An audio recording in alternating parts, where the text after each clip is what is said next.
አየ እፎይ ሰላም ነህ? ሰላም ነው። እንዴት ነው? አላህ ክብሩ ይስፋ ለእናትና ለልጁ። ክርስቲያን ነህ እንዴ? አዎ።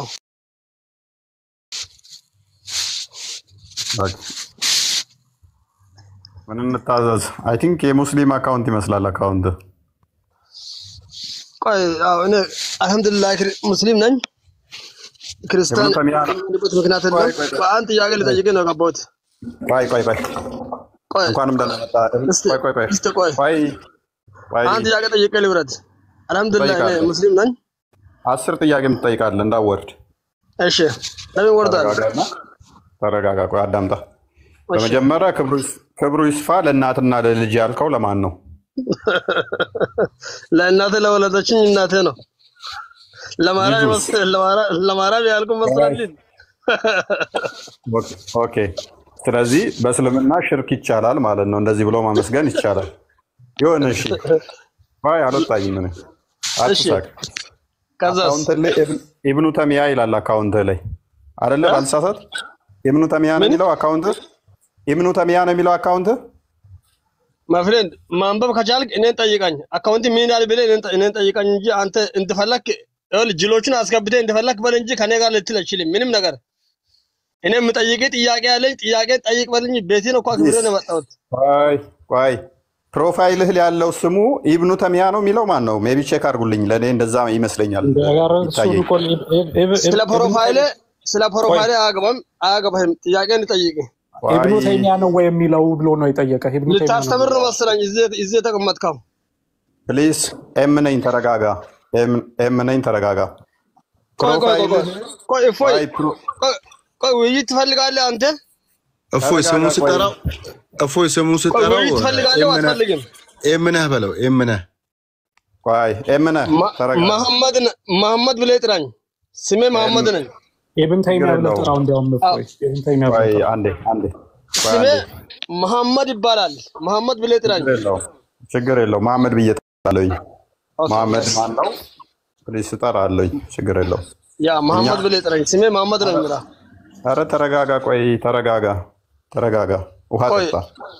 ተረጋጋ። ቆይ ልንገርህ። ቆይ አንተ ውይይት ትፈልጋለህ ወይስ የማያውቀውን ጅንስ እዚህ አስገብተህ ዝም ብለህ እየተወቅ ድሜን ትጨርሳለህ? መሐመድ ተረጋጋ። ጥያቄ መልስልኝ አሁን።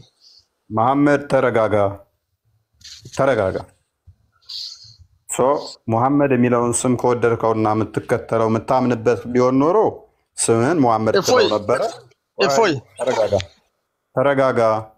ሙሐመድን የምታፍርበት ስም ስለሆነ ነው። እፎይ ልንገርህ አንድ ነገር በእናትህ ፕሊስ። እኔ ሙሐመድ ብዬ ግን ጠራሃለሁኝ። ሙሐመድ ከሚለው ስሙ ጋር ችግር ስለሌለኝ ከስብዕናው ጋር እንጂ። አሁን ኢብኑ ተሚያ ይላል አይደል? አካውንት ስምህ ፕሮፋይልህ ያንተ ስም ሳይሆን ሰውየው ያለበት ኢብኑ ተሚያ ይላል። ይሄን ኮንፊርም አድርግልኝ፣ አሊያም ደግሞ ሰዎች ፍረዱ። ከደንቆሮስ ጋር ምን ለግንዝ እንደዚህ ያወራ እንደዚህ ነው። በእናትህ ድባችሁን ጨርሰው በእናትህ አትናደድ። ምናገር ነገር አሰብ ምን በእናትህ አንተ ውይይት ትፈልጋለህ ወይ ዝም ብለህ ትጨማለቃለህ? መልሰኝ። ተረጋጋ። ልንገርህ፣ ውይይት የምትፈልግ ከሆነ ወዲያሱ ወስዳለሁ። ሀሱ ጀግናችን እዛ ቁጭ ብሎ እየጠበቀልኝ ነው።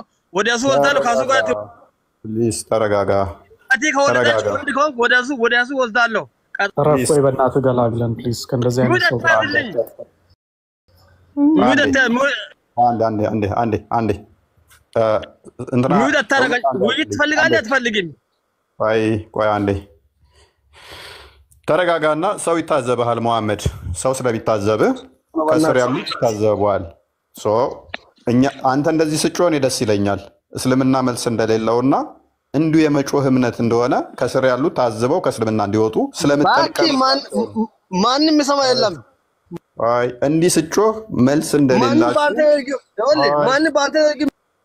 አላስወጣ ምንድን ነው ሙስሊሞች እንደዚህ ባለጌ እንደሆናችሁ ስድብ እንጂ መልስ እንደሌላችሁ በስርዓት እንኳን ማጠይቁ። ተረጋጋ። በስርዓት እንኳን ተረጋጋ። አንድ ሙስሊም ወደ አንተ አይሄድም። አንድ ሙስሊም ተረጋጋ። እፎይ ምን አለ መሰለህ? እፎይ አላህ በቁርአናችን የምነኝ አንዴ ይኸውልህ ውይይት ትፈልጋለህ ወይ? ይኸውልህ አላህ በቁርአናችን ውስጥ አረ ምንኛ ትረብሽ ቆይ አንዴ ተረጋጋ በቁርአናችን ውስጥ ሸይጣንን አስገባኛሉ ነብዩ መሐመድ ማለት ነው ሸይጣን እንዳሳስተለ ሰዎች ዝም በል በቃ አንተ ሐቅ እንዳይሰሙ ሙስሊም ዛሬ ቆያማ እምነ ቆይ አንዴ እና ሰዎች እንዳሳስተለ ቁርአን ውስጥ አስገባኛሉ ከዛ ጂን የሚል ሱራ አስገባለት ነብያችን ማለት ነው አስገቡለትና ከዛ አሁን እነ መሐመድ እነ እምነኝ እንደዚህ ነገር ጋሽፎ ያናገርኩና ባኬል ያስወጣውና ይረብሽን ለምን ነው የፈለኩት መሰላችሁ ኢፎ ለምን ነው ማታወራው ለምን እንዳያስኩት ታውቃላችሁ ብዙ ሴቶች እህቶቻችን ይመጣሉ ሲመጡ ምንድነው የሚሉት ገስት ላይ ገብተው ሲዘባርቁ ተናድጄ ነው ብለው በውስጥ ያወሩኛል ወይም በስርዓት አይመልሱ ወይም ዝም አይሉ መተው ሲዘባርቁ አይቼ እስልምና መልስ እንደሌለው አይቼ ነው የወጣሁት ይሉኛል እኔ ገስት ላይ መጠቀማቸው እነኚህ አቆያቸው ወድጄ አይደለም አድቫንቴጅ ስለሚዝባቸው ነው ስሙን የጠየቁት ኢብኑ ተሚያን ለምንድን ነው እሱ አላህ ወንደላጤ ፍሪዛም ጸጉር እንደሆነ ላሳየው ስለፈለኩ ነው አሁን ሮል ሞዴል ብሎ የመጣው ስሙን አንዴ ክፈችልና አሁን ኢብኑ ተሚያን ክፈችልኛ አንዴ አላህ ምን አይነት እንደሆነ የሚያመልከው አካል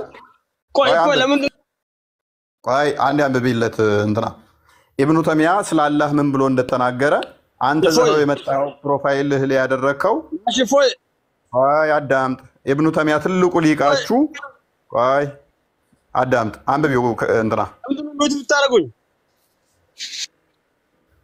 አንብቢው እሺ the messenger of Allah may peace be upon him ምን አለ የአላህ መልእክተኛ I saw my Lord in the form of young man who had an abundance of his cast in a green kindergarten በአረንጓዴ እንግዲህ ሰፊ ሜዳ ላይ ምን አየው ጌታዬን ወጣት ሆኖ አየሁት በወጣት ወንድም አምሳያ አየሁት አለ ሙስሊም እንዲሁ በቃ አላህን በምን አይነት አየሁት አለ ጺማልባ ማሻወድ ነው ወጣት አላህን አትሻወዲ ማብሬን ያንን ጺማልባ የሆነውን ፍሪዛምን ወንደላጤን ጎረምሳውን አላህን አምልከው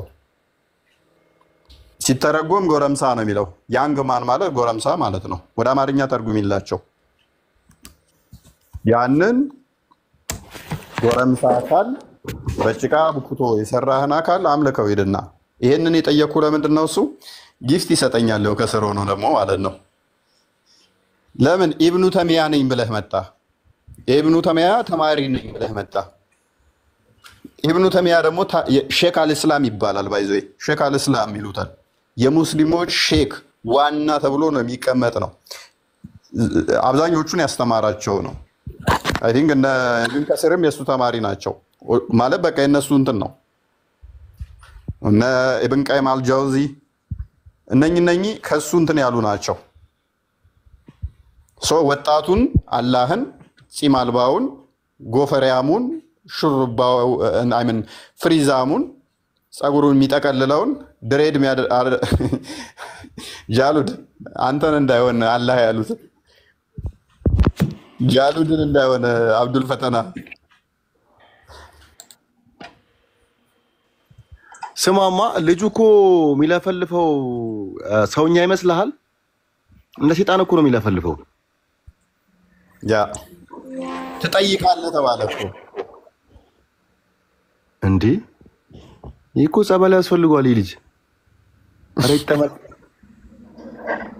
ባለፈው ነገር የመጣ አንድ ልጅን አስታወሰኝ አብዱል ፈተና ሚት ላይ በጣም ያስተጋባል ሰው ሲያወራ አንድ ልጅ መጣና ስሙ ፕሮፋይል ፒክቸሩ ላይ ስሙ ኤቢኤች ነው የሚለውና እኔ ኤቢኤች ብዬ እንዳልጠራው ፕሮፋይሉን ስከፍተው አብዱል ሀቲም ይላል ስሙና አብዱል ሀቲም ብዬ ልጥራህ ወይ ስለው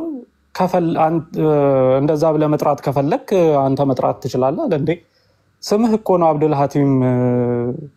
ሀቲም ይላል ስለው ማን ነው እንደዛ ያለ አለኝ ፕሮፋይል ላይ እንደዛ ነው የሚለው ብለዋለሁ አይ አንተ ጽፈው መሆን አለበት አለኝ ሙስሊሞች ምንም ነገር ከማለት ወደ ኋላ አይሉም በነገራችን ላይ ምንም ነገር ወይኔ ደፈነን እኮ ሸይጣን ደፈነን ቆይ ፕሮፋይል እሺ አረ ሚውቲ ማታረጉኝ እስቲ እንዳታስወጡኝ በራሴ ግን ወጣለሁ ኢብን ተይሚያ ልጠይቅ ነው የመጣው ጥያቄን መልስልኝና ማሜ ተረጋጋና ተረጋጋ እፎይ ስማኝ አንተ ነገር ብቻ ስማኝ ከዛ በኋላ ችግር የለም ይቀመጣለሁ ሚውት አድርጌ ይቀመጣለሁ ከዛ በኋላ አንተ ነገር ብቻ ልጠይቅ እፎይ ስማኝ ይኸውልሽ እኛም ዝም ብለን አንተም ዝም ብለህ የመሆን ነገር እያወራ እድሜህን ከምትጨርስ ካሱ ጋር ትወያያለህ አትወያይም ቀጠሮ ልይዝልህ ካሱ ጋር ተጋንቼ ነው መጣሁት አሁን ካሱ ጋር ተናግረናል እሺ ትወያያለህ አትወያይም አሁን ያዘውና ና ከፈለገኝ አሁን እወያያለሁ አሁን ይኸውልህ እሱ ወደ አንተ በጣም ማትችግሩ የምን በኮስት ይግባልኛ አሁን ጆሮም ኮስት ያልከው ነው እሱም በቤቱ እኔም በቤቴ ሁለታችን በቤታችን ኮስት እያለኩ በሆስት ሁለታችንም ምን እናድርግ ዲቤት ማድረግ እንችላለን ኮስት ይገባል ህዝብ እየሰማ በቪዲዮ ወጣችሁ ትወያያላችሁ ካሱ ጋራ አብሽር አምጣ ወጥተና ምንድነው ያለው ኦኬ ኮሆስት አልገባውም እፎይ ለዛ ነው አዳም ይሄንን እንኳን ሳያቅ ነው ስለ ውይይት የሚያወራው ይሄ ልጅ ለዛ ነው አራስወጡት ሰዓታችን እኮ እንትን እያለ ነው ኮስት ምንድነው አለ እዛው ሁሱ ጋር ሁሱ የሚያስፈልገው እንደዚህ አይነት ሰው ነው እንዴ ሁሱ የሚሰበሰበው እንደዚህ አይነት ሰው ነው ፍሬንዶች እዛ ሂድ እንዴ ለሌሎችም ሰዎች እንዲጠቅም ግን ኮሆስት ማለት አብሮ ወይም በቤቱ ያኛውም ሰውዬ በቤቱ ሆኖ እንዲያወሩ ማድረግ ማለት ነው ማንም ሚውትን አያደርግም ማንም ብሎክ አያደርግም እንደዛ አድርገው እንዲያወሩ ነው እሺ ኮስት አይደለም ሙታዋት እንትን በሆነ ሐዲስ ላይ ወደ ነብዩ በሚሄድ ሐዲስ ላይ የተቀመጠ ነው ነብዩ ነው አየሁ አላህ እንደዚህ ነው ብሎ የተናገረው ምን ወጣት ሲማባ ፍሪዛም ጸጉር የሆነ አረንጓዴ ቦታ ፈልሰስ ያለ ነው ይሄ አካል ከገማ ጭቃ እንዴት ፈጠራችሁ በሁለት እጁ እንዴት አድርጎ በቀኝ እጁ ጥሩ ሽታ ባለው ጭቃ ቦካ ለ40 ዓመት አላቆየው ከዛ የግራ ጭቃው ደግሞ የሚገማ ነበረ ሁለቱን አደባለቀና አደምን ሰራ ከዛ አደምን ሰራና ቆመው መላእክቶች በስሩ ሲያልፉ የተሰራውን ይሄንን በጭቃ የተገነባን ነገር ሲያዩ ይፈሩት ነበር በጣም ከሚፈሩት አንዱ ደግሞ ኢብሊስ ነበር ለዛም ነው ያልሰገደለት በጣም ይጠላው ነበር ይፈራው ነበር መላእክቶችም ይፈሩት ነበር ነገር ግን ኢብሊስ ሲያልፍ ሁሌም ምን ያደርግ ነበር ይሄ ተሰርቶ የተቀመጠን ገና መንቀሳቀስ ያልጀመረውን አደምን ምን ያደርግ ነበር 60 ክንድ ነው አደም ቁመቱ 60 ክንድ የሚረዝመውን አደምን ሁሌም ሲያልፍ መታ ያደረገው ያልፍ ነበር እየመታው ሲያልፍ ድምጽ ያሰማ ነበር እንደሚቅጨለጨል ሸክላ የሚለው ሱራ 15 26 የተቀመጠው በዚህ ምክንያት ነው የሚቅጨለጨል ሸክላ ከሚቅጨለጨል ሸክላ ለሰራውት የሚለው ሲመታው ምን እንደሚቅጨለጨል ሸክላ ድምጽ ያሰማ ነበርማ አደም ተሰርቶ የቆመው ማለት ነው ከዛ እስከለታት አንድ ቀን ምን አደረገ ኢብሊስ ባፉ ገብቶ በቂጡ ወጣ ይላል ከዛስ ባፉ ወጥቶ በቂጡ ከወጣ በኋላ ምን አለ ልንፈራው አይገባም ምክንያቱም ይሄ ቀዳዳ ያለበት ነው አላህ ግን ድፍን ነው ብሎ ተናገረ ማለት ነው ነብያችሁ ጭንቀበል አድርጎ ደግሞ ሰው ፈሱ የሚገማው አለ ኢብሊስ አደም ሆድ ውስጥ ስለቆየ ነው ይሄ ተረት ንቃ ህዝቤ በአንደኛው ሴንቸሪ ላይ እንደዚህ አይነት ተረት ኧረ አይነፋም አያበላም ከምር ሙአዝ እንኳን ደህና መጣ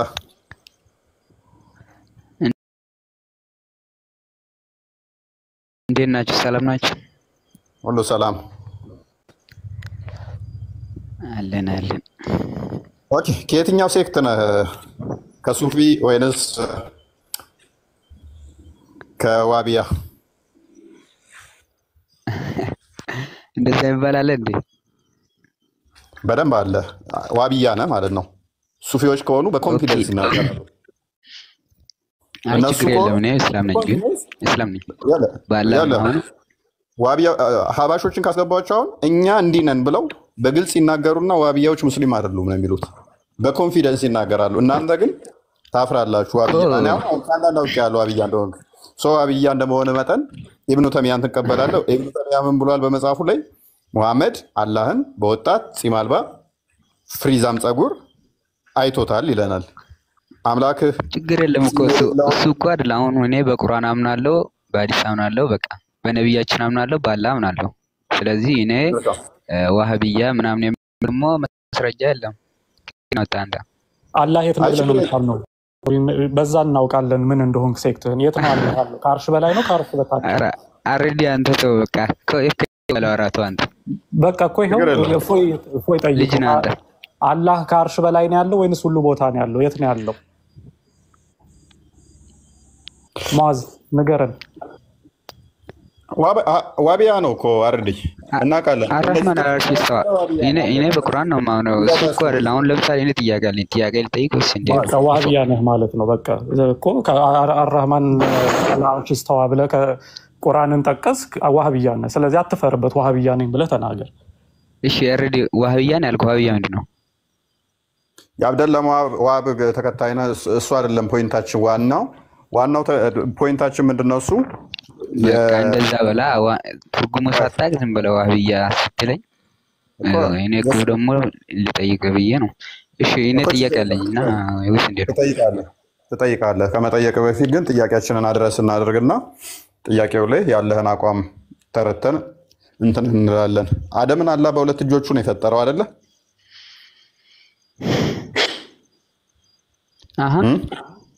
ምኑ? አደምን አላህ በሁለት እጆቹ ከገማጭ ዕቃ ነው የፈጠረው አይደለም? እንደ እስልምና እንዳንተ እምነት እኔ ጥያቄ አለኝ። አደም ካፍር ነው። ችግር የለውም። ቁርአንን አንዴ አንብበው። እሺ ኢብሊስ ወይ በሁለት እጆቼ ለፈጠርኩት ቆይ አንዴ ማለት ነው።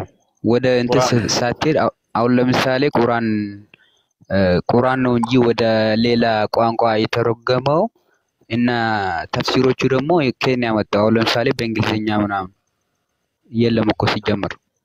እሱ ላይ እናወራለን። አረበኛ ትችላለህ አንተ? አረበኛ ትችላለህ? አንብብ። አረብኛውን አርግለት እንብራ። አረብኛውን ነው የፈለገው። አረብኛውን አርግለት። ኖ ይሄ ቁርአን ከሆነ አንብበው፣ ችግር የለውም። አረ ችግር የለውም። አረብኛው ነው ቁርአን። እንደውም ተፍሲሩ ነው አረብኛ የሚፈልገው። እንደውም ቁርአኑ ነው። ቁርአኑ እኮ ነው እንደውም አረብኛ ይፈልገው አይደል እንዴ? ነው እዚሁ እኔኑ ተቂያ ልሰራብኝ ነው። እኔ ወለው ከምላስ ሳይወጣ እኔን ልፎግር ስትሞክር እዛሃለሁኝ። አረብኛ አሰማም አታነብም አችልም አውቃለሁ። ግን እንደማችል ደግሞ ንገራቸው። ተርጉምና አስረዳቸው። ያ እኔ እኮ እንትን ተርጉማለሁ አይደለም እኮ ነው ኡስታዝ አይደለም። አይ አረብኛ ትችላለህ በቃ ብያውን ክሌም አደረኩ። እኔ እንደማችል እያወቅኩኝ ትችላለህ። ቀጥል። ልፎገር ሞክረህ ስለሆነ ማንበብ እችላለሁ እኮ። ቀጥል። አረብኛ ማንኛውም ሙስሊም እኮ ማንበብ ይችላል እኮ። አንብብና ፈሰርልን። ምንድን ነው? አስረዳን ይሄንን ክፍል። ይሄ አስረዳኝ። ያ እኔ እኮ ለመጠየቅ እኮ ነው የገባው፣ ግን ሎጂካል ጥያቄ ካለ ጠይቀኝ። ተፍሲር ላይ አይደለም። እንስማማለን። መልካም። ስለዚህ የአላህ እጆች አሉት የሉትም? ኦኬ እሺ። እዚህ ላይ ምንድነው ጥያቄ ምንድነው እዚህ ላይ? መልካም። አላህ እጆች አሉት የሉትም? እንደዛ ስትል እንዴት ግልጽ ነው። እጆች አላህ እንደኛ የለም። አሁን ለምሳሌ ቆይ አሁን ለምሳሌ እሱን አስረዳለሁ። አላህ እጅ አለው ስንል ልክ እንደ አኒማል የሆነ አካል አለው ማለት እኮ አይደለም። ገባ? አሁን ለምሳሌ እግዚአብሔር ንፋስ ነው ስትሉ በባይብል ማለት ነው። ልክ ይሄ እዚህ ላይ ያለው ንፋስ ነው። ሙአዝ አላልንም። እግዚአብሔር ንፋስ ነው ብለን አናውቅም። ስለዚህ ያላልነውን አትበል። መንፈስ የትኛውን ሳታውቅ እሱን እኛን ጠይቀን። ስለዚህ መንፈስና ንፋስ ይለያያሉ። አሁን የራስን ብቻ አብራራ። ማታውቀውን በራስ አትናገር። እዚህ እንዳለው ንፋስ ነው ወይ ሙአዝዬ? ኤኒዌይስ የምታውቃትን ቁርአኗ ላይ ብቻ ችግር የለም። እኔ እኮ አንድ ጥያቄ ያለኝ ጊዜ የለኝም እና እኛም ጊዜ ከይቅርታ ጋር ማለት ነው። ቆይ አዳምጥ፣ እሺ አዳምጥ። የአላህ እጆች እዚህ እኔ እናንተ ጋር አሉ። በቁርአን ላይ እንትን እጅ ስንል እኮ እዚያ ላይ እኮ አለ እኮ። እንትኑን ጨረስን። ምኑን ጨረስን? የአላህ እጆች አሉት ግን አይደለ? ሁለት እጆች አሉት። ቁርአን ላይ ነው ያለው እሱ። እሺ ከቁርአን አምጦሽ ለምንድን ነው እንደዛ የተባለ እኮ እዛ ላይ አለ እኮ ወንድሜ። ቁርአን ላይ እጆች እንዳሉት እኮ ነው የተጻፈልህና ያለው። ያ ማለት የአላህ እጅ ቁርአኑ ላይ ቁጭ ብሏል ማለት እኮ አይደለም። የአላህ እጅ የሆነ ቦታ ላይ አለ አይደለ? ግን እጅ እንዳለው ተነገረህ ቁርአኑ ላይ። አሁን እዚህ ጋር ያንተ እኮ በቃ እሺ። በዚህ አያት ላይ ምንድን ነው አሁን ለምሳሌ በዚህ አያት ላይ ያንተ ጥያቄ ምን ነበረ? የኔ ጥያቄ እሺ ላብራራለህ። አሁንም አብራርቼ ከዛ አስረድቼህ ነው የሚገባ። ከዛ በኋላ ሌኑ ትከራከራለህ። ግን ምንም የምታውቀው የለም። አሁን አስረዳህና መልሰህ መሀይም ትለኛለህ። ላስረዳህ። ለማንኛውም አላህ አደምና ሔዋንን ጭቃ መጣና አቦካ 40 ዓመት አቆየው፣ አገማው ማለት ነው። ሲገማ በቀኝ እጁ ጥሩ ሽታ፣ በግራ እጁ ጥሩ መጥፎ ሽታ የሚገማ አደረገና ያንን ሁለቱን ጭቃ ቀያየጠና ሰው አድርጎ ሰራው። አደምን አድርጎ ሰራው ማለት ነው። ስንት ክንድ? ልክ እንደራሱ አድርጎ በቁመቱ ሰራው። ልብ በል፣ በመልኩም እንደሱ አድርጎ ሰራው አላህ ማለት ነው አደምን። ከዛስ ያቆመዋል። መላእክቶች ሲያልፉ ይፈሩት ነበረ ያ የተሰራን ጭቃ ማለት ነው። ከዛስ ኢብሊስ ደግሞ ከመላእክቶች አንዱ በጣም የሚፈራው ነበር። ስገድለት ሲባልም ይሄ ከገማ ጭቃ ለተፈጠረ አልሰግድም አለ። ከዛ በፊት ግን ምን አደረገው ኢብሊስ? ስለሚፈራው ሲያልፍ ይላል መታ እያደረገው ያልፍ ነበረ። ሲመታው ክችል ይላል። ከዛ ለምንድነው ክችል የሚለው? ቼክ ላድርግ ክፍተት ቢኖረው ነው ብሎ ሳቅ።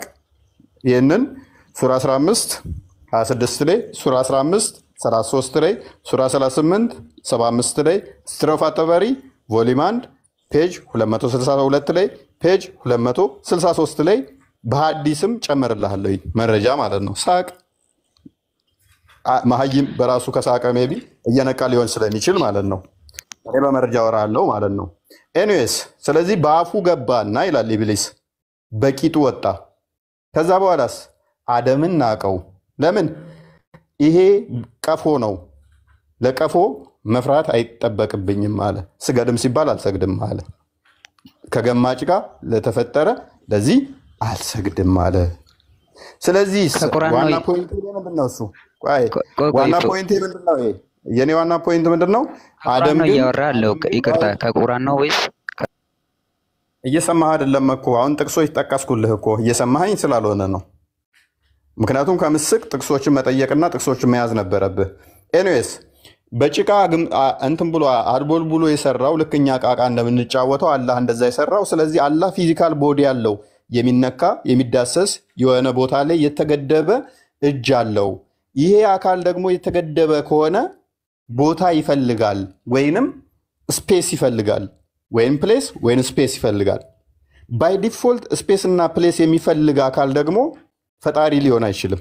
ምክንያቱም ያ ስፔስ እና ፕሌስ ከመኖሩ በፊት እሱ መኖር ስለማይችል ማለት ነው። አሌስ ምን መሆን አለበት? ፕሌሱም ፈጣሪ መሆን አለበት።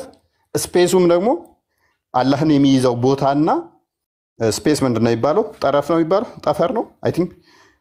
እሱም ምን መሆን አለበት? ፈጣሪ መሆን አለበት ማለት ነው። እንደዛ ካልሆነ አላህ ራሱ መኖር አይችልም። ቦታ የሚፈልግ ስለሆነ፣ ቦታ የሚይዝ ስለሆነ የአላህ እጅ ቦታ የሚይዝ ከሆነ ያ የያዘው ቦታ ራሱ ፈጣሪ ነው የሚሆነው ማለት ነው።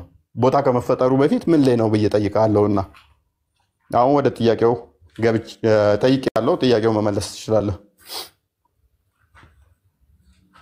ግልጽ ከሆነልህ። ኧረ እኔ ምንም ግልጽ አልሆነኝም፣ ግን ጥያቄ ልጠይቅ ፈልጌ ነበረ ከእናንተ ፈቃደኛ ከሆንክ ማለት ነው። 5 ደቂቃ ምናምን 5 ደቂቃ ምንድን ነው እሱ? ስለዚህ ስለ አላህ ምንም የምታውቀው ነገር የለም። መቼ አረ ችግር የለም ስለማንግባባ በቃ እሱ ላይ እንተውና የእናንተን ጠይቅ ብዬ ነው። መች ነገርክ? ምንም የነገርከኝ ነገር ሳይኖር ስለማንግባባ ትለኛለህ? አረ ችግር የለም በቃ ሌላ ጊዜ እመጣለሁ። አሁን ጊዜ የለኝምና ማለት ነው። እሺ እፎ እግዚአብሔር ስንል ሰማይና ምድርን የፈጠረ ማለት ነው። ሁሉ ነገር የፈጠረው እግዚአብሔር ስንል ድሮም የነበረ ሁሌም የሚኖረው እግዚአብሔር ነው አይደለ? መጀመሪያም የለው ማለቂያም የለው ማለት ነው አይደለ? አዎ። ኦኬ እንደዛ ማለት ደግሞ በሱ ዙሪያ በእግዚአብሔር ዙሪያ ወይስ ደግሞ በክሬተር ዙሪያ ያለውን ሁሉ ነገር በመሃል የሆነ ጊዜ ላይ አዲስ ነገር ይፈጠራል። መሃል ስትል ምን አይነት መሃል? በቃ የሆነ ሲቹዌሽን አሁን ለምሳሌ እኔ ወደ ጥያቄ ሳልመጣ በፊት ሎጂካሊ ቬሪፋይ እንዲሆን ልፈልግ ነውና አሁን ለምሳሌ የሆነ ለእግዚአብሔር የሆነ ነገር በየሆነ ጊዜ ላይ አዲስ ሁኔታ ማለት ነው አዲስ አክሽን ያስፈልጋል ማለት ነው። ኦኬ እሺ። ፈጣሪ በባህሪው ላይ የሚቀያየር የሚለዋወጥ ባህሪው ላይ እንደዚህ አይነት የሚመጣ አይደለም። ወይንም አዲስ ይፈጠራል ስትል የማንኛውም የሚደረበብኝ በቃ እሺ አሁን እንትን ላድርግልህ። አሁን ለምሳሌ አሁን እግዚአብሔር እንደነበረ ማለት ነው እንደነበረ ነው የምኖረው ወይስ እየተቀያየረ ነው ወይስ እየተቀያየረ ነው የምኖረው? እሺ ሚውት አድርገው አንዴ ይደርባል። እኔ ሳወራ እግዚአብሔር መቼም አይቀየርም አይለወጥም።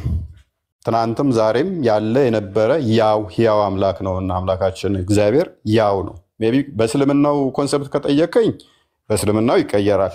በቂያማ ቀን ራሱ በሁለት መልክ ነው ይመጣላችሁ። አንድ በምታውቁት አንደኛው በማታውቁት ዱዋሊዝም አለው የሚለወጥበት አለው። በእኛ ጋር ስትመጣ ግን እግዚአብሔር ባህሪው የሚለዋወጥ አይደለም የሚቀያየር አይደለም። በእስልምናው ግን በመጀመሪያ ቂያማ ላይ ስትገናኙ ምንድነው እሱ ይመጣና እኔ አምላካችሁ ነኝ ይላችኋል። ራሱ አላህ ይመጣና ኖ አንተ አምላካችን አይደለህም ከአንተ በአላህ እንጠበቃለን ትሉታላችሁ። ከዛ ታባርሩታላችሁ። እንደዛ ብላችሁ በምንድን ነው የምታውቁት አምላካችሁን ብሎ ይጠይቃችኋል። በሺኑ ወይንም ደግሞ በባቱ ትሉታላችሁ። መጨረሻ ላይ ተቀይሮ ይመጣል። በምታውቁ ሼፕ ይመጣል። ያኔ ሲመጣ አይ ቲንክ ቡሃሪ 48 ይመስለኛል ባልሳሳት ሱረቱ ቀለም ላይም አለ። በምታውቁት ቅርጽ ደግሞ እንደገና ተቀይሮ ይመጣል። ተዛ ሽኑን ያሳያችኋል። ያኔ ታውቁታላችሁ። እንደኛ ግን ፈጣሪ እንደዚህ እየተቀያየረ ራሱን የሚቀያየር አይደለም። ኦኬ መልሳል ጨርሳል። ያ ኦኬ እሺ በእናንተ በምኑን ጥቅስ አስቀምጥና እንደዚህ ኦኬ እኔ የጠየቁት ቢፎር ጀጅ እንትን በፊት ማለት ነው ዴይ ኦፍ ጀጅመንት በፊት ቢፎር ዴይ ኦፍ ጀጅመንት በፊት ያለው ነገር ነው እኔ የጠየቁት። አሁን ለምሳሌ ስንቱ ከዛ በኋላ ያለውን ቶ ማዝ ቢፎር ጀጅመንት ምን የሚባል የለም። ያለው ፈጣሪ በባህሪው ልበል ፈጣሪ በባህሪው ቢፎር ጀጅመንት እና ከጀጅመንት በኋላ የተቀያየረ ባህሪ ሊኖረው አይችልም። መቼም አይለወጥም። ትናንትም ዛሬም ያው ነው እሱ። በእርሱ ዘንድ መለወጥ የመጨመር መቀነስ የለም። የእናንተ ግን አልኩ የቂያማ ላይ ስታገኘው እንኳን ሁለት ማንነቶች አሉት። አንድ የምታውቀው አንድ ማታውቀው ማንነት አለው። ይቀያየራል። እንደ ስስት ራሱን ይቀይራል። እናንተ አንድ ወደምታውቁት አንድ ወደማታውቁት በእኛ ተው ሌላ ኮንሰፕት ስላለ የተለያየ እምነታችን ስለሆነ በእኛ ተው። እስኪ ኮንሰፕቱን ንገረኝ። እሺ ወደሱ ሳንሄድ እኮ ነው። አሁን ለምሳሌ ጥያቄን አልጨረስኩትም። ምንድነው ኮንሰፕቱ? ኮንሰፕት አለው ስትል ይፎ የኔ ጥያቄ እኮ ወደ ጥያቄ እየመጣሁኝ ነው እና እንትን ከሆነ እኮ ነው ግን ወደ እሱ እንመጣለን ወደ በኋላ ማለት ነው። ወደ በኋላ እንመጣለን። በእኛ ላይ እንደዛ የለም አልኩ።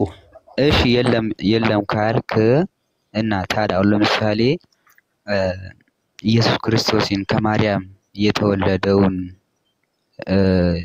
ሰው ሆኖ የተወለደውን ልጅ ማለት ነው እግዚአብሔር ብለህ ታምናላችሁ እና ታዲያ እግዚአብሔር እንዴት ሆነ?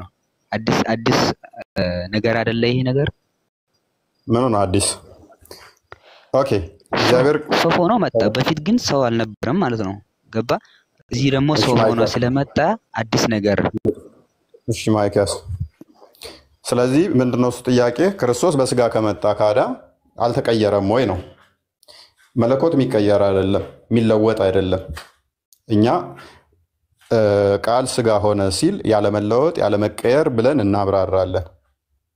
በስጋ ተገለጠ መገለጥ ነው።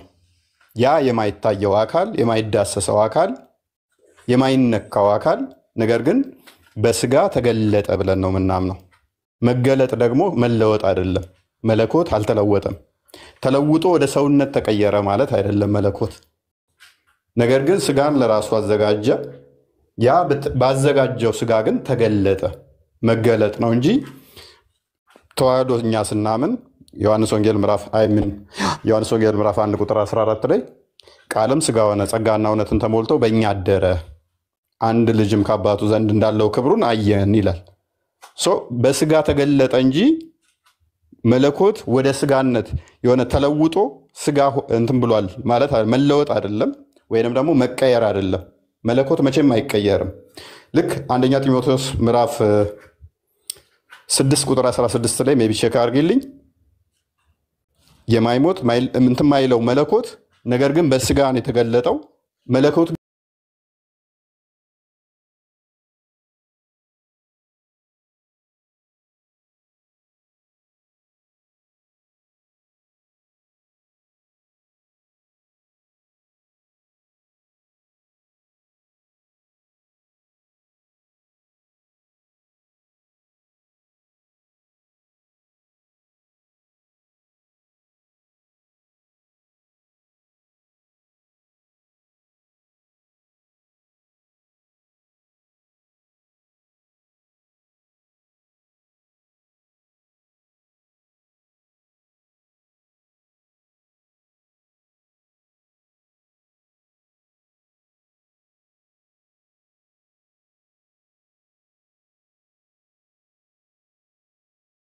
husband told me that you've been single and lonely for quite some time.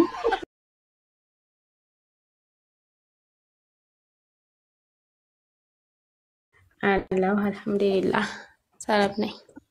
ጥያቄ ነበረኝ። ምንድነው እሱ?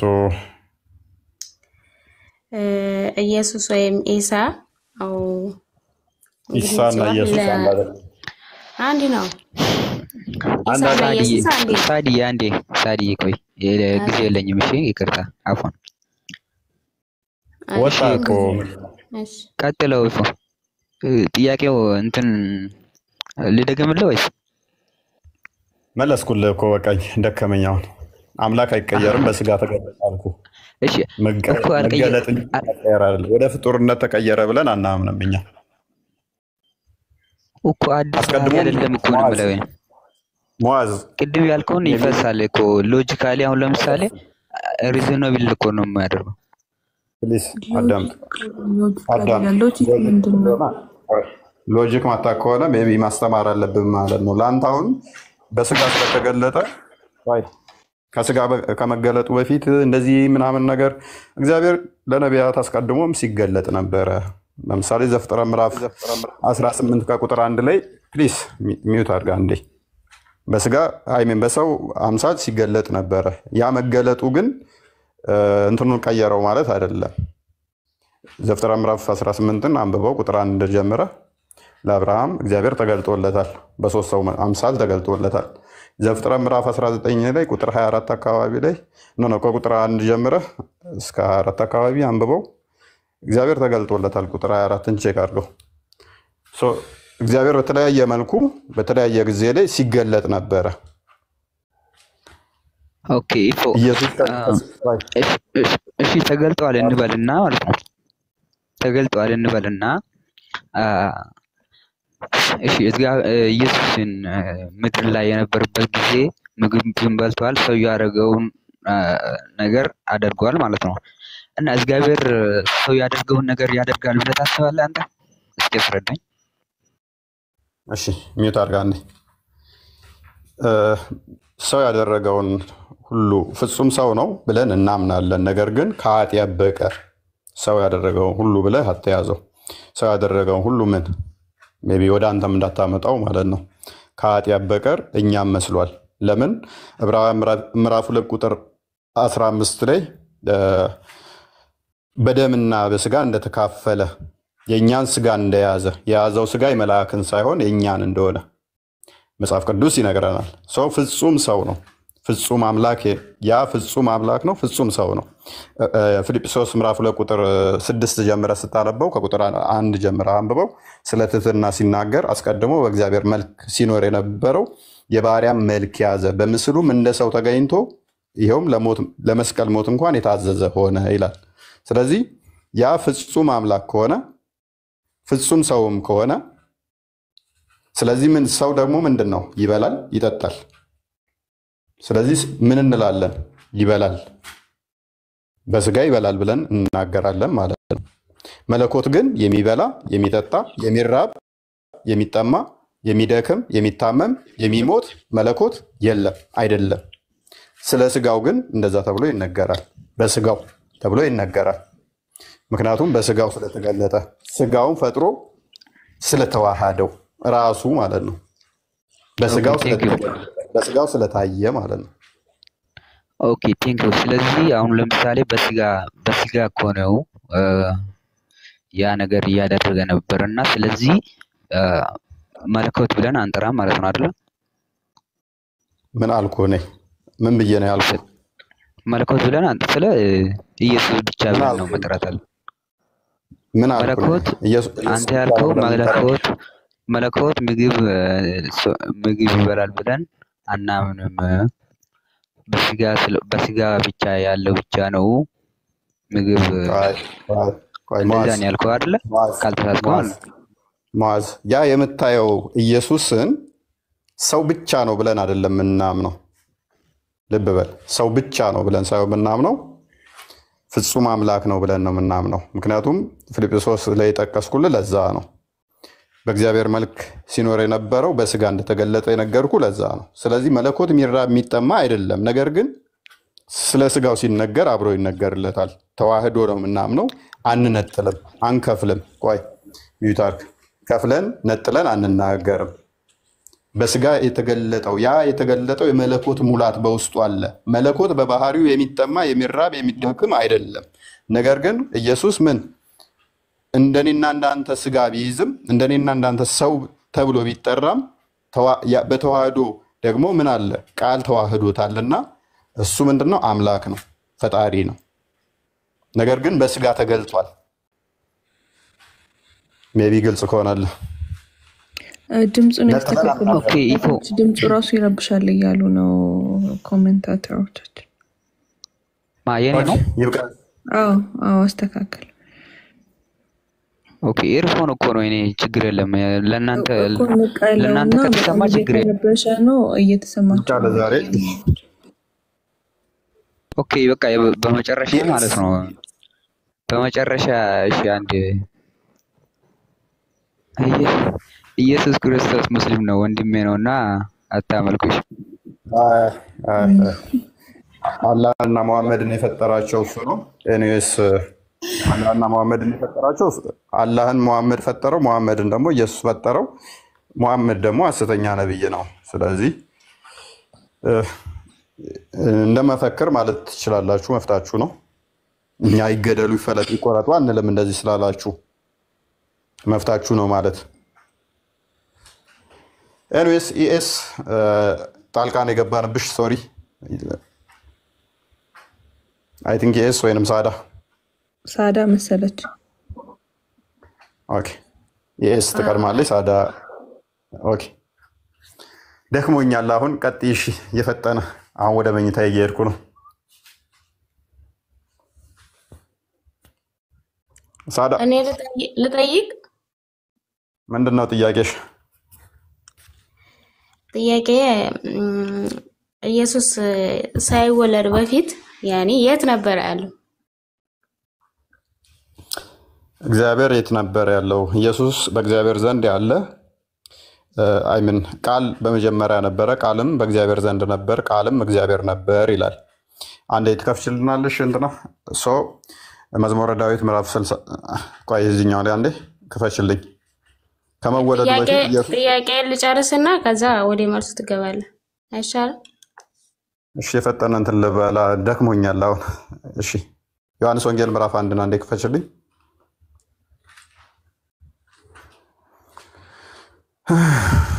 እሺ በመጀመሪያ ምን ነበር ይለናል? ቃል ነበረ፣ ቃልም በእግዚአብሔር ዘንድ ነበር፣ ቃልም እግዚአብሔር ነበር አለን። ይሄ ቃል የተባለው አካላዊ ቃል ኢየሱስ ክርስቶስ ነው።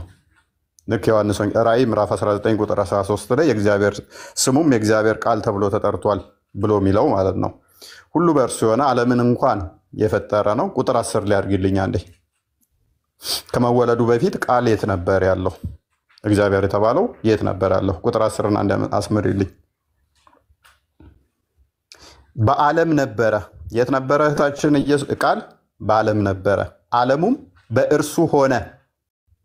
ቃል ነበር፣ በዓለም ውስጥ ነበር፣ በዓለምም ነበር። ዓለሙ ራሱ በእርሱ የሆነ ነው።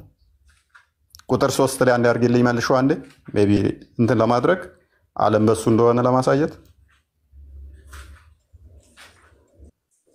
ቁጥር 3 ላይ ምን ይላል? ሁሉ በእርሱ ሆነ። ማ ቃል ማለት ነው። ያው በመጀመሪያ ቃል ነበር፣ ቃልም በእግዚአብሔር ዘንድ ነበር፣ ቃልም እግዚአብሔር ነበር አለና ቃል የገባው ከማን ጋር ነው? ያኔ ቃል የገባው ከማን ጋር ነው? ማን ጋር አውርቶ ነው? ወይ ቀልድ ላ ቀልድ አይደለም፣ ወረቢ ቀልድ አይደለም። ቃል የገባው ከማን ጋር ነው? ማን ጋር አውርቶ ነበረ? መሳቅሽ ያልሆን አለ ላ እዚህ ጋር እኮ ሃይማኖት እያስተማርክ ነው አይደለ እንዴ? በሃይማኖት ደግሞ ቀልድ የለም፣ በሃይማኖት ሳቅ የለም። ስለዚህ የዛኔ እሱ ሳይወለድ ማጋ ነበረ ቃል የገባው ማን ጋር አውርቶ ነበረ? ሳዳ የት ነው ያነበብሽው? ሰላም ባሪያዎች ጉድ ናቸው። እንዴት ናቸው? ችግር የለውም ሳዲ ሰላም ነው። እንዴት ነው? ኤልያስ ሳዲዬ ምን መሰለህ ሳዳ ይሰማሻል? አሁን ያኔ የሰው ልጅ ያልገባውን መጠየቅ አያስቅም። ገባ? ችግር የለውም። በቃ እንዴት መሰለሽ በቀላሉ አስረዳሽ። አንቺ ቃል አለሽ አይደለ እኮ? ቃሌ ከማን ጋር ነው እኮ አልኩ። ቃሌ ከማን ጋር ነው ቃል ያለኝ? አንቺ ቃል አለሽ።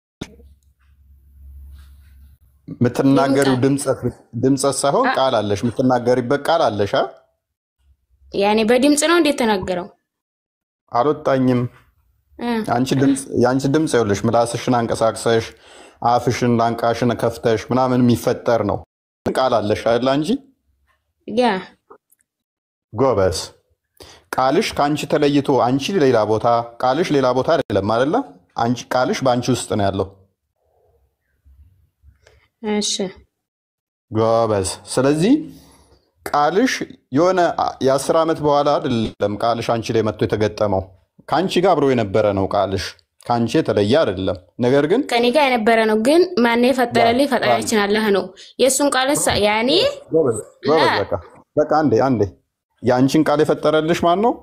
አላህ ነው። ከአንቺ ጋር አብሮ ያ ስትወለጅ ጀምሮ ቃልሽ አብሮሻል፣ አብሮ ፈጥሮሻል። ጎበዝ። እኛ ምን እናምናለን መሰለሽ ሳዳ? ፈጣሪ ቃል አለው ብለን እናምናለን። እንደኛ ድምጽ ያልሆነ እንደዚህ ጉሮሮ በማጫጫህ የሚመጣ ሳይሆን ቃል አለው ፈጣሪ ብለን እናምናለን። ያ የፈጣሪ ቃሉ ደግሞ የተፈጠረ አይደለም ብለን እናምናለን። ፍጡር አይደለም ቃሉ። ምክንያቱም ቃሉ ፍጡር ነው ካልሽ የሆነ ጊዜ ነው ፈጣሪ ቃል ያገኘው። ከዛ በፊት ቃል የለውም ዲዳ ነው የሚል ያመጣብሻል። መናገር የማይችል ምን ማይል ዲዳ ነው የሚል ያመጣብሻል። ስለዚህ ፈጣሪ ቃል አለው። ያ ቃሉ ደግሞ ከሱ የሚወጣ ነውና አብሮት ያለ ነውና ዘላለማዊ ነውና አለና ከመፈጠሩ በፊትም ያለ ነውና ከሱ የሚወጣ ከሱ የሚገኝ ስለሆነ ምን ብለን እንጠራዋለን? ልጅ ወይንም ቃሉ ብለን እንጠራዋለን። ይሄ ቃሉ ዓለማትን የፈጠረ ሁሉን ያስገኘ መጽሐፉ ላይ እንዳሳየንሽ ከሁሉ በፊት አስቀድሞ የነበረ ሁሉ በእርሱ የሆነ በእግዚአብሔር ዘንድ ያለ ራሱ እግዚአብሔር ተብሎ የተጠራ ልብ በይ። ዮሐንስ ወንጌልና እንደከፈችልኝ በእግዚአብሔር ዘንድ ያለ ነገር ግን ከእርሱ ስለተገኘ ምን ብለን እንላለን? ልጁ ብለን እንጠራዋለን። ልጅ ብለን እንጠራዋለን ቃሉን ወይንም ወልድ። ይሄ ቃል ዓለምን የፈጠረ ነው፣ ዓለምን ያስገኘ ነው። ይሄ ቃል በዓለም ውስጥ የነበረ ነው። እግዚአብሔር በሁሉ ስላለ ይሄ ቃል መጨረሻ ላይ ግን በስጋ ተገለጠ ብለን እናምናለን። ኢየሱስ ክርስቶስ ብለን እንጠራዋለን። ስጋን ተዋህዶ ሲመጣ ማንም ፈርቶ ነው በስጋ የተገለጠው? ወይ ቀልድ ላ ቀልድ አይደለም። ያኔ አሁን እኛ ፈጣሪያችን ሰውን ፈርቶ በአካል ያኔ አላህን ይሄ ነው ብለን ለመግለጥ ይሄ ነው ብለን አንገልጥም፣ ምክንያቱም አላየነውማ። ግን ኢየሱስ ግን ማንም ፈርቶ ነው በቃል የመጣው? ያኔ ሰው ተመስሎ የመጣው ማንም ፈርቶ ነው? በቃ እሱን ሌላ ጊዜ በደንብ እናማማራለን። እህታችን ስለ ፍራቻ ሳይሆን እኛን ስለማዳን እኛን ስለማዳን ዮሐንስ ወንጌል ማቴዎስ ወንጌል ምዕራፍ 20 ቁጥር 28 ማርቆስ ወንጌል ምዕራፍ 10 ቁጥር 45 እኛን ሊያድነን እኛን ሊያገለግለን ቤዛ ሊሆነን ነው የመጣው። የሰው ልጅ ሰውን ሊያገለግል ቤዛም ሊሆነ ነፍሱን ስለ ብዙዎች አሳልፎ ሊሰጥ መጣ ብሎ ስለ ራሱ ይናገራል። ክርስቶስ የመጣው ምንድነው? አንድ እኛን ቤዛ ሊሆነን ካሳ ሊክሰን ነው የመጣው። ያንማ ለስተምን ለእስራኤል እኮ እንዲተላካ ቃለው ግን የተላከው ከፈጣሪ እንጂ አዳምጪ። ስለዚህ ለምንድነው የመጣው ነው ጥያቄሽ? መጀመሪያው እኛን ሊክስ ወይንም ጥፋታችንን ራሱ በጥፋታችን ምክንያት ከሱ ርቀን የነበርነው ሊያቀርበን ወደሱ ሊስበን ወደሱ ፍቅር ሊመልሰን ምን አደረገ? በስጋ ተገለጠ። ቤዛ ሊሆነን ማለት ነው። ቤዛ ሆነ ራሱ። ምክንያቱም ለጥፋታችን ፍርድ ይገባን ነበርና ያንን ፍርድ መክፈል አልቻልንምና ራሱ ከፍሎ ራሱ ታረቀን። ምክንያቱም ፈጣሪ ፍጹም ይቅር ባይ ነው። እንደገና ደግሞ ይቅር ባይ ብቻ ሳይሆን ፍጹም ዳኛ ነው። ዳኝነቱ ፍትሁን ያላጓደለ ፍቅሩን ያላጓደለ ሁለቱም ያልተነጣጠሉ ስለሆኑ ፈረደብን። በፍርድ ብቻ ደግሞ አልተወንም፣ ምህረቱንም ሰጠን፣ ይቅርም አለን። በምን? በእንደዚህ አይነት ሁኔታ ተገልጦ ማለት ነው። ስለ ፍራቻ ጉዳይ ሳይሆን ስለ ፍቅሩና ስለ ቤዛነቱ አንድም ይሄ ነው። ሁለተኛ ደግሞ ዮሐንስ ወንጌል ምዕራፍ 13 ቁጥር 14 ጀምሮ ስለ ምሳሌ ሊሆነን እኛ እሱን አይተን እኛም እንደዛ እንድናደርግ ምሳሌ ሊሆነን ይሄንን ተገለጠ፣ ይሄን አደረገልን። በቤዛነቱ ደግሞ አንደኛ ቆሮንቶስ ምዕራፍ 15 ላይ ከቁጥር 23 አካባቢ ጀምሮ ሞትን በሞቱ ሽሮ እንደምንነሳ ሞተን እንደማንቀር ሊያሳየን ይሄን አደረገ። ብዙ ትምህርቱ ሰፊ ትምህርት ስላለው ሲያዲ ሌላ ጊዜ እንማማራለን እና እንደዛ ነገር ነው። እና እናንተ ሰዎች ኢኤስ አለሽ ኢ ኤንድ ኤስ ጥያቄ አለሽ? አንድ ልቀበልሽና ሜቢ ይብቃን፣ እኔ ደክሞኛል።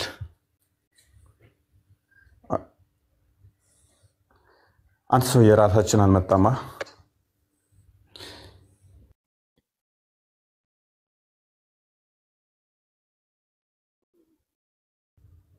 ሰዎች ራቴን አልበላውም። ስለዚህ ረስቼ ራቴን አልበላውም። ራት የለኝም። በቃኝ ነው። ከዚህ በላይ አላወራም። ረፍ ትንሽ ረፍ በል በቂ ነው። ለማንኛውም ቀጥተኛውን መንገድ ያለ ይምራችሁ።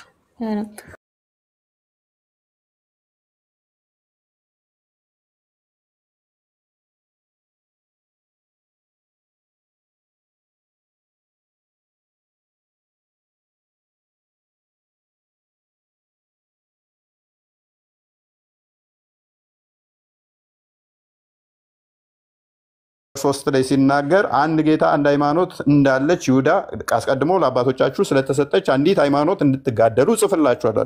እቺ አንዲት ሃይማኖት ደግሞ ኤፌሶን 4:5 ላይ እንደሚናገር አንድ ጌታ አንድ ሃይማኖት አንዲት ጥምቀት ይላል። አንድ ጌታ ተብሎ የተነገረው ይሁዳ 1:20 ላይ እንደሚናገረው ጌታችን መድኃኒታችን ብቻውን ያለው አልፋና ኦሜጋ የሆነው አንደኛ ዮሐንስ ምዕራፍ 5 ቁጥር 20 ላይ እንደሚናገረው ያ ጌቶች ነገስታን ንጉስ የጌቶች ጌታ አሁን እናንተ ጌታና መምህር ትሉኛላችሁ ብሎ የተናገረው ዮሐንስ ወንጌል ምዕራፍ 13 ቁጥር 13 ላይ እሱም ብቻ መከተል እንደሆነ ሲናገር ህይወት እንደሚሰጥ ሲያወሳ ምን ይላል? ዮሐንስ ወንጌል ምዕራፍ 14 ቁጥር 6 ላይ እውነት ህይወት መንገድ እኔ ነኝ። ያ መንገድ ማን ነው?